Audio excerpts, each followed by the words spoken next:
Hi, this is Annie, and I'm reporting live from a news studio in Springfield. The story I have for you tonight is how the majority of people in Spoon River are connected. The connection I started with was Oscar Hummel. Oscar Hummel was a town drunk, and one night he showed up to A.D. Blood's house on accident.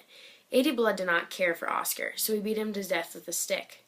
A.D. Blood was the mayor in Spoon River and was connected to several people: Daisy Frazier, Reuben Pantier, Dora Williams, and Justice Arnett. A.D. Blood prosecuted Daisy Frazier in front of Justice Arnett. Justice Arnett was killed when an explosion caused his docket to fall on top of his head, killing him. The explosion, thought to be started by Justice Arnett, killed Butch Weldy. Butch Weldy captured and brutally beat up Minerva Jones, who was the daughter of Indignation Jones. Minerva Jones went to see Dr. Myers because she was in so much pain. But Minerva died when her whole body went numb. This is a common side effect of being euthanized. So it's thought to be that Dr. Myers may have euthanized her. Dr. Myers was the husband of Mrs. Myers. Butch Weldy is also connected to Blind Jack, who loved to play the fiddle.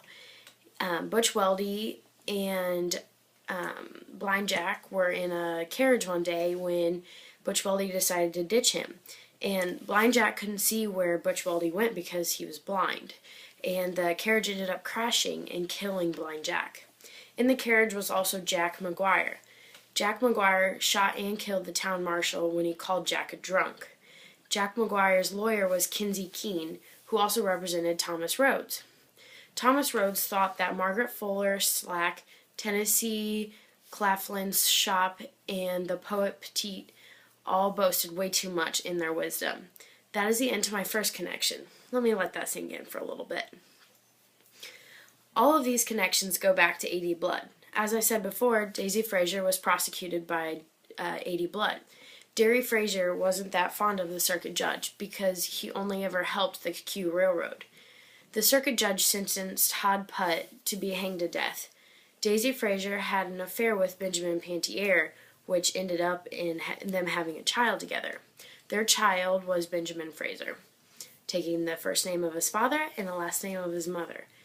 Benjamin Pantier was married to Mrs. Benjamin Pantier, who didn't like her husband at all. So to get rid of him, she forced him and his dog Nig to stay in Benjamin's office. The Pantiers had a son named Reuben Pantier who fell in love with two women. One woman was a school teacher, Emily Sparks, and the other woman was Dora Williams, who was the daughter of Mrs. Williams. I know this was a lot to take in, and I hope you were able to keep up with me with all the connections I made. Thank you for watching. Bye!